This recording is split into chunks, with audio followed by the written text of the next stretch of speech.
सुरेंद्र जी, गुरुग्राम से। राधे राधे महाराज जी। महाराज जी, मोह को त्याग कर भगवत प्राप्ति कैसे होगी महाराज जी? बिना मोह के बच्चों का पालना कैसे करें, उनकी परवरिश कैसे करें महाराज जी? मोह त्यागने का कोई सरल उपाय है क्या? देखो, कठिन लग रहा है। जो तुम्हें लग रहा है कि बिना मोह के हम अपने बच्चों का पालन नहीं कर सकते, ये तुम्हारा भ्रम है। मोह श्रेष्ठ है या प्रेम श्रेष्ठ? विचार कर। मोह मलिन होता है, प्रेम निर्मल होता है। यदि हम अपने बच्चे से प्रेम करें कि मेरे भगवान मेरे बच्चे के रूप में आए, क्या इससे बढ़कर के कोई भाव हो सकता है? हम अपने बच्चे को इससे बढ़कर क्या प्यार कर सकते हैं कि हम उसे अपना भगवान मानते हैं? हम अपनी पत्नी को इससे बढ़कर प्यार क्या कर सकते हैं? हम उसे अपना भगवान मानते हैं। हम माता पिता को इससे बढ़कर क्या प्यार दे सकते हैं? हम उन्हें भगवान मानते हैं। मातृदेवो भव पितृदेवो भव।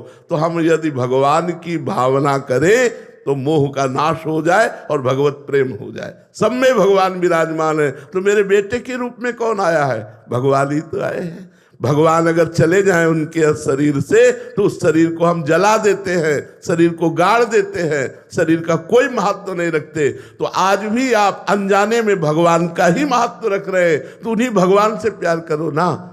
अपने बेटे के शरीर रूपी मंदिर में भगवान को देखो, मेरा परमात्मा इस रूप में आया है, और प्यार करो। आपकी भक्ति बढ़ेगी और भगवान की प्राप्ति होगी और बेटे का प्यार भी सुरक्षित रहेगा। मोह से बढ़कर के प्रेम है। मोह में तो अज्ञानता है, प्रेम में ज्ञान है। इसलिए भाई ऐसा न सोचो कि मोह के बिना परिवार का पोषण कैसे हो सकता है। बहुत अच्छे से हो सकता है यदि हम भगवत भाव करें तो। पर भगवत भाव करने के लिए नाम जप जरूरी है। बिना नाम जप के भावना नहीं जागृत होती। भजन से ही भाव की प्राप्ति होती है। खूब नाम जप करो। महाराज जी, आपके अनुगत यहाँ 400-500 संत रह रहे हैं, तो आप पालन पोषण कर रहे हैं, क्या आपको मोह है? हमें जितना एक गृहस्थ अपने परिवार से प्यार करता होगा उससे करोड़ गुना प्यार है, करोड़ गुना। हर बच्चा हमको हमारे हृदय से, हमारी आत्मा है। हर बच्चा बच्ची हमारी आत्मा है। लेकिन हम कभी पास नहीं बैठते, कभी हम ये नहीं कहते, दुलार नहीं करते।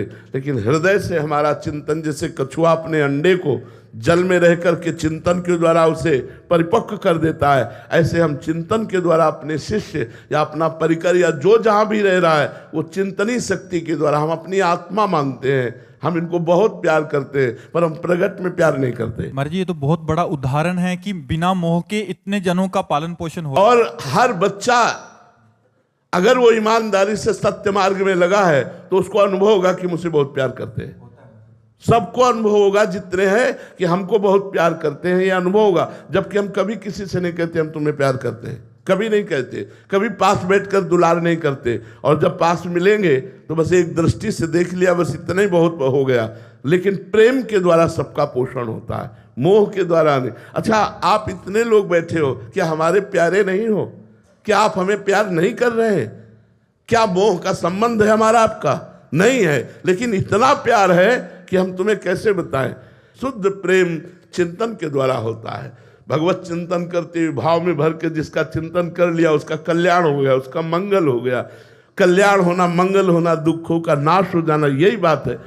ऐसे लाखों लोग हैं जो देश विदेश में रह रहे हैं। हो सकता है मैं उनको बाहरी ना पहचानता हूं, लेकिन वो भाव कर रहे हैं और उनका परिवर्तन हो रहा है, क्योंकि आंतरिक चिंतन से परिवर्तन हो रहा है। उसे प्रेम कहते हैं।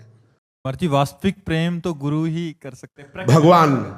भगवान और गुरु अभेद है, इसलिए हम गुरु जी से भी मानते हैं कि भगवान और गुरु वो सर्वज्ञ हैं, वो अखंड मंडल में व्याप्त हैं। जैसे भगवान ऐसे गुरुदेव। तो वास्तविक प्रेम तो भगवान और गुरुदेव ही करते हैं। और तो सब माया का खेल है, भगवान की आसक्ति का खेल है। सब एक दूसरे की आसक्ति में बंधे हुए पशु पक्षी तक अपने बच्चे से प्रेम करते हैं। लेकिन सबको अपना बच्चा मानकर, सबको अपनी आत्मा मानकर, ये तो कोई महात्मा ही प्रेम कर सकता है। सबको बराबर प्रेम देना। इनमें से कोई ऐसा नहीं जो अपरिचित हो हमारे लिए। हमारी आत्मा की तरह उसका प्यार, सबको प्यार, सबको अपनापन। ऐसा नहीं कि इनमें से कोई हमारे लिए नफरत करने योग्य हो। पिता से पूछो, जिसके 4 पुत्र हैं, एक महात्मा है, एक गृहस्थ है, एक पागल है और एक दुराचारी है।